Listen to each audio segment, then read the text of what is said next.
Welcome back, everybody. I hope everyone had an awesome Halloween. This October has been just amazing this year with Barbarian and Terrifier 2 and various other horror movies just coming out and really hyping up the horror community this year. It has been fantastic. Ghostbusters the game is pretty damn good. Killer Klowns has been hyping up their game along with Texas Chainsaw, and it's just been really nice. Today we're going to talk about Killer Klowns from Outer Space. They just dropped a comparison video comparing the game to the movie, and some of these shots are just really great. And then looking at the website and then looking at this video and some of the pictures they've been dropping, I've been wondering if all of this is just going to be on one big map, or if they're going to have various separated maps for set piece locations. For example, when we look at all these pictures, you got the police station, you got the town, you got this suburban neighborhood over here. Is it all going to be on just one big map, kind of like a hide or die, or maybe a smaller version of like a PUBG map? Or again, is everything going to be on separate maps?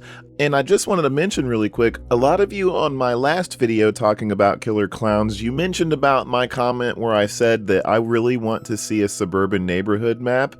And I know a lot of you said that DBD had Haddonfield, but come on, you guys, let's be honest. Haddonfield on DBD, it's not really the kind of quality I'm looking for or going for when I make that comment.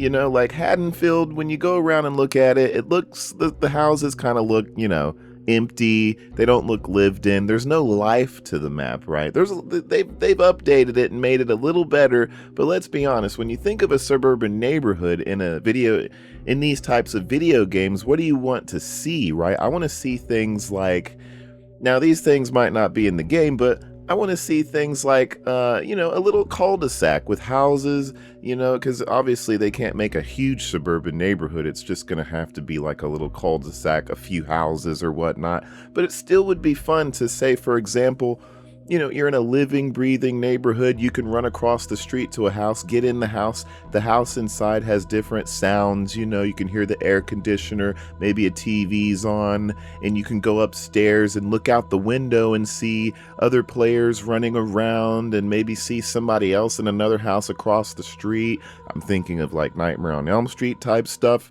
And then like a living, breathing neighborhood, not just some kind of empty, squared off map where it kind of feels like a neighborhood, but not really. I want to see something more alive in that regard, just to answer back to some of you guys' comments about the Haddonfield map. That's what I meant about that. But yeah, all these set piece locations look great. The police station, when I saw that on this video, I was like, wow, man, I hope we really get to go inside the building and see the rest of it, and maybe there's like the little jail cell area in there too. It's like, that'll be really cool to see all that stuff if it actually makes it into the game.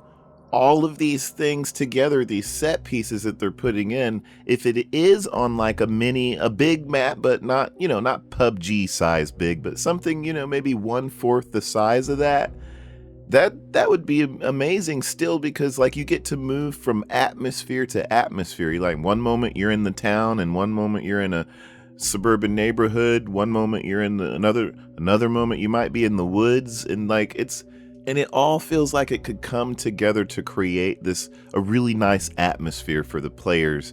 But again, I'm not sure. These shots could all be from like separate maps. The thought of it is very exciting. And another thing I really love is people from a new generation are going to be able to jump into this game and experience the kookiness and the creepiness and the characterizations of all these clowns and the townsfolk.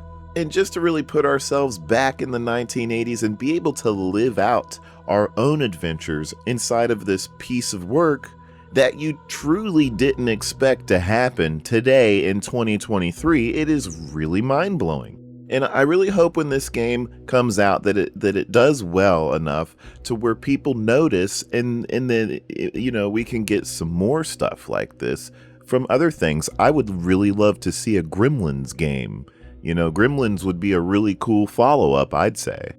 Me personally, I'm kind of waiting for the day when somebody actually does the T-1000 Terminator thing right in a video game. Instead of having this whole action game, which has been most of the Terminators we've seen, I'd love to see somebody come out with a Terminator where it's like you're being chased all over a city somehow, and you have moments of preparation and suspense upon this thing that's coming down on you eventually, and you have to get away again, how a la how they were doing in Terminator 2, constantly trying to get away from this T-1000 that felt like a strong threat the whole time. Would be cool to see these kinds of ideas come to fruition, you know. I also want to mention how the team at Teravision has just exploded a giant active community for Killer Klowns. There's people that have been doing amazing artwork on Discord, you guys. Take a look at some of these really quick pieces. It's amazing. People have been doing art. People have been making memes. The Twitter is super active. I don't think I've ever seen a Discord server explode as much as Killer Klowns server has. Like, I don't know what's going on.